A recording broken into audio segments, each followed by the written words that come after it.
On a hot summer night in 1981, one of music history's biggest battles was about to explode at Mountain Studios in Montreux, Switzerland. Queen was recording their Hot Space album, while David Bowie was relaxing at his nearby home, working on the Cat People film soundtrack. When Bowie dropped by the studio that evening, he only planned a friendly visit. But what happened that night would push both Freddie Mercury and Bowie to their limits in an almost 24-hour marathon of wine, cocaine, and ego-fueled warfare. By morning, they'd have one of music history's most iconic songs, Under Pressure.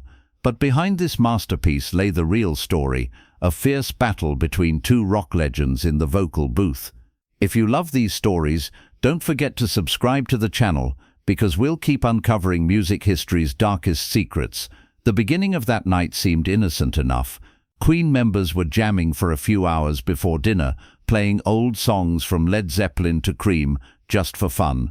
As Roger Taylor would later recall, "We were all drunk and in the studio, just playing old songs for fun." When Bowie arrived, he initially planned to just listen, but Queen's energy captivated him. After a while, Bowie stood up and said decisively, "This is stupid, why don't we just write one?" This suggestion changed everything. The musicians grabbed their instruments and John Deacon started playing that famous six-note bass riff, da-da-da-da-da-dum. Looking back, Brian May would say, "Something new started to happen," and we said, "Okay, let's try and record this." It was a truly spontaneous thing. But nobody knew this spontaneous decision would put two megastars at war with each other. After the dinner break, the night got even more complicated. Wine bottles had been emptied, and the studio atmosphere had thickened. The German producer would later describe that night as having so much blow. This cocktail of substances set the stage for two already powerful egos to truly clash. Things got tense when it came to vocal recordings. Bowie displayed his characteristic controlling approach, starting to take the process into his own hands. "Let's each of us go in the vocal booth and sing how we think the melody should go, just off the top of our heads," he said. This approach could normally be creative, but Bowie added a condition. "Freddie and I shouldn't hear what the other had sung, swapping verses blind." For Mercury, this was unacceptable. As Queen's frontman, he always had the final say on vocals. Mercury, known for years as a perfectionist, couldn't allow someone to dictate how he should sing. But Bowie was insistent, and Mercury's patience was starting to wear thin. The tension first erupted over the song's title. Mercury wanted the song to be called "People on the Streets." These lyrics appeared in the chorus they'd written, but Bowie categorically refused. It would be "Under Pressure," and there was no discussion about it. This first major disagreement revealed the fundamental difference between the two artists, Mercury's democratic approach versus Bowie's autocratic style. Brian May, remembering that atmosphere, would say, "It was hard because you had four very precocious boys and David, who was precocious enough for all of us." Mercury and Bowie were in competition in the vocal booth for hours.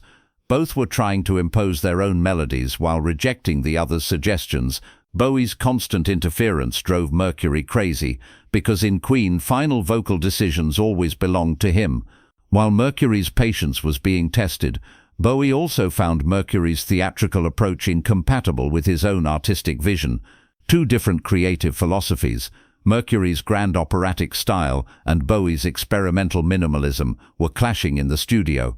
Even after the vocal recordings were completed, the war wasn't over. Now it was time for mixing, and both artists had completely different ideas about this. Mercury wanted the song to have a powerful, bombastic mix in Queen's classic stadium rock style. Bowie, however, suggested a more experimental, cold and minimalist approach. When studio engineer Reinhold Mack was caught in the middle, he desperately called Freddie, "I need help here." Mercury immediately rushed to the studio and tried to mediate between Mack and Bowie. But this only increased the tension, because now three different opinions were clashing. Brian May describes how difficult that process was. "I wasn't there, so all I know is that Freddie and David had different views of how the mix should be done, and the engineer didn't completely know how the studio worked." As the night progressed, things got even worse. Bowie even started trying to block the song's release. He told Mercury, "This song won't be released," and threatened legal action. Mercury's response to this threat was fierce. "Who are you to ban my song?" While Roger Taylor and John Deacon tried to mediate, Brian May finally couldn't take it anymore and left the studio. Suddenly you've got this other person inputting. He had a vision in his head, and it's quite a difficult process, and someone has to back off. And eventually I did back off, which is unusual for me, May would later say. But around 4 a.m., something unexpected happened. The two exhausted artists suddenly listened to the song, and both felt the same thing. They had a masterpiece in their hands. As morning light filtered into the studio, the tension between Mercury and Bowie began to dissolve. Bowie was the first to approach Mercury and said, "This song is magnificent, but we were both wrong." Mercury initially resisted, but Bowie's sincerity had affected him. The two artists talked for a long time that morning. Mercury explained why his theatrical approach was so important. He wasn't just singing, he was telling a story. Bowie, meanwhile, explained where his need for control came from, saying, "I try to capture perfection in every project because my fans deserve it." This conversation created mutual respect between the two artists. Mercury admitted his admiration for Bowie's artistic vision. "You take music to different dimensions." Bowie also expressed his admiration for Mercury's vocal power. "There's no second person who can sing like you." After reconciling, they continued the mixing process together. Mercury accepted some of Bowie's suggestions on certain vocal parts, while Bowie made room for Mercury's powerful chorus approach. The result wasn't exactly what either wanted, but it was a compromise both could accept. Brian May would summarize this situation years later. "Looking back, it's a great song, but it should have been mixed differently. Freddie and David had a fierce battle over that. John Deacon's bass line remained as the song's backbone, Mercury's scat vocal made the opening magical, and Bowie's pressure pushing down on me lyrics added philosophical depth to the song. When Under Pressure was completed, everyone in the studio knew this was something special. The song's structure was so complex, it didn't fit into the normal pop song category. Mercury's operatic approach had blended with Bowie's experimental style, resulting in something neither could have achieved alone." Bowie would later describe this process. "The song was written from the ground up on the night I visited their studio. I believe the riff had already been written by Freddie and the others, so then we jointly put together the different chord sections to make it a cohesive piece of music." Mercury, meanwhile, emphasized how intense the song's creation process was. "Working with David was both inspiring and challenging. Without that creative conflict that night, this song would never have been born." When Under Pressure was released in 1981, it reached the top in both Britain and America. It became Queen's second and Bowie's third #1 hit. But the song's true power emerged over time. From Vanilla Ice's sampling in Ice Ice Baby to My Chemical Romance's cover version, it continued to influence musicians across generations. Brian May would later comment on that night, "It was sort of wonderful and terrible, but in my mind I remember the wonderful now more than the terrible." The war between Mercury and Bowie had lasted only one night, but the artwork it produced would live forever. But there's an unknown side to the Under Pressure story. More than one song wasn't just recorded that night. Actually, multiple complete songs were created. When Queen's former road crew chief Peter Hince made his confession years later, he shocked everyone. "There's stuff with Freddie and David singing together, proper full-length rock and roll tracks, raw but good. These recordings are still hidden somewhere." Brian May gave a hint in his 2017 interview with Mojo magazine. "Not all of what we did in those sessions has ever come to light. So there's a thought. So where are these recordings? Do they belong to the David Bowie estate or to Queen?" The answer to this question still constitutes a legal mystery. According to Hince, these recordings also include versions where Bowie did vocals on other tracks. It was all quite spontaneous. It was one of those rock and roll moments, pretty raw but original material, definitely. They were just incredibly spontaneous, good musicians. I can categorically say, I know that there were complete tracks, not mixed tracks, but fully formed songs that were done, Hince said. Discovering what's in this secret archive has become a holy grail quest for music historians.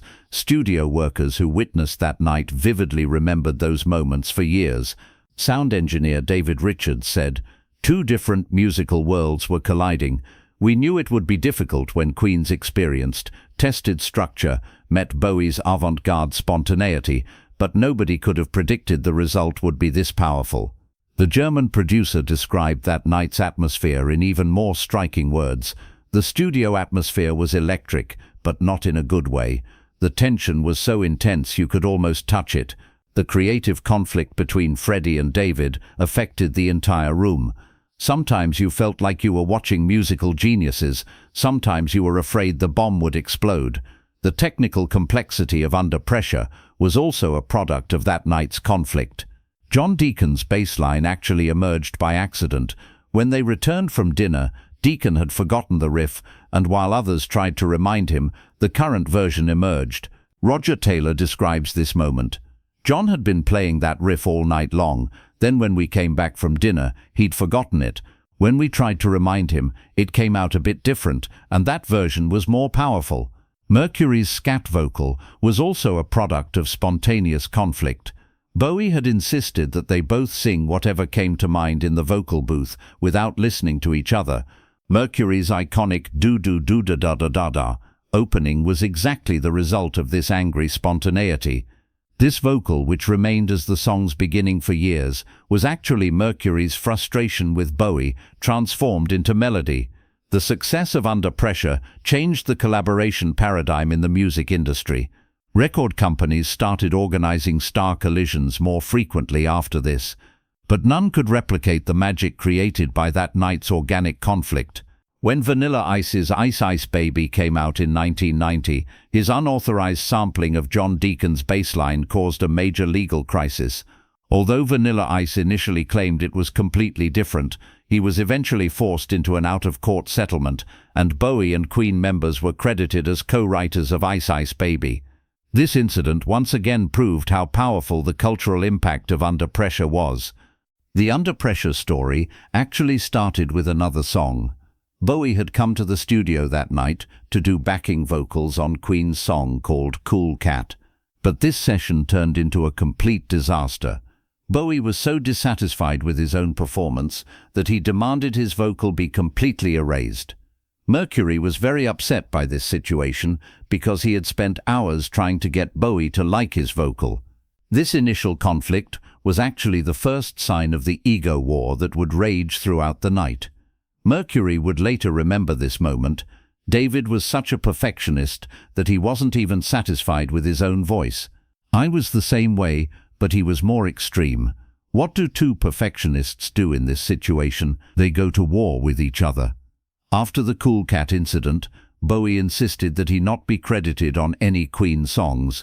This decision had deeply hurt Mercury because he thought Bowie didn't want to work with him. Ironically, this disappointment provided the energy that led to the creation of Under Pressure a few hours later.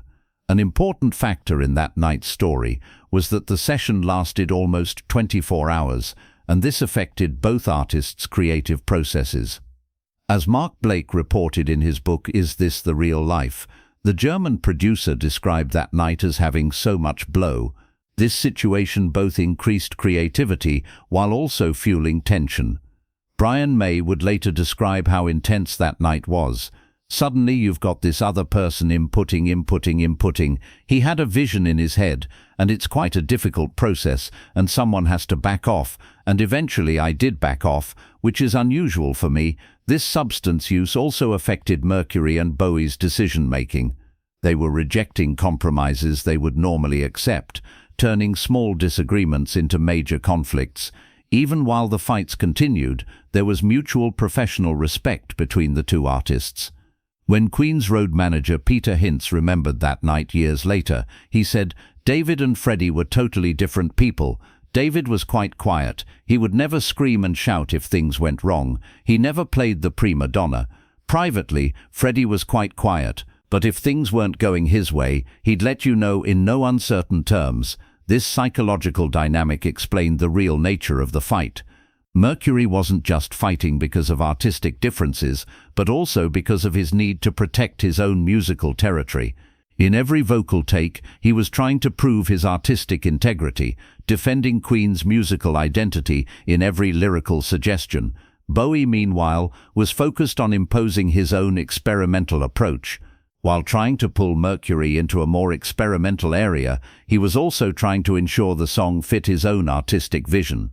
This creative tension ultimately led both artists to deliver one of the best vocal performances of their careers. After Mercury's death from AIDS in 1991, Bowie began to see the fights they had that night differently. When he took the stage at the 1992 Freddie Mercury tribute concert, he couldn't hold back his tears while singing Under Pressure with Annie Lennox. In his statement to the press after the concert, Bowie said, "The conflict Freddie and I had that night was actually a sign of mutual respect. We were both perfectionists and that's why we clashed." He once again expressed his respect for Mercury's vocal genius. "There was no one else who could sing like Freddie, and there probably never will be." Annie Lennox, when remembering that performance years later, would describe Bowie's emotional state like this: "David was really affected that night. He deeply felt Freddie's absence and was standing in respectful tribute to his memory while singing this song." This tribute performance was proof of how the creative conflict between two artists had ultimately transformed into mutual respect. Those 24 hours spent at Mountain Studios went down in history as one of music's most productive fights. The clash of two megastars' egos had created an artistic fusion that seemed impossible under normal circumstances. When Mercury's theatrical grandeur blended with Bowie's experimental approach, a peak emerged that neither could have reached alone. Under Pressure wasn't just a song, it was proof of how creative conflict could transform into art. The ego wars that took place in the studio that night ultimately turned into one of music history's greatest collaborations, and every time Under Pressure plays, that epic fight from a hot summer night in Montreux comes alive again.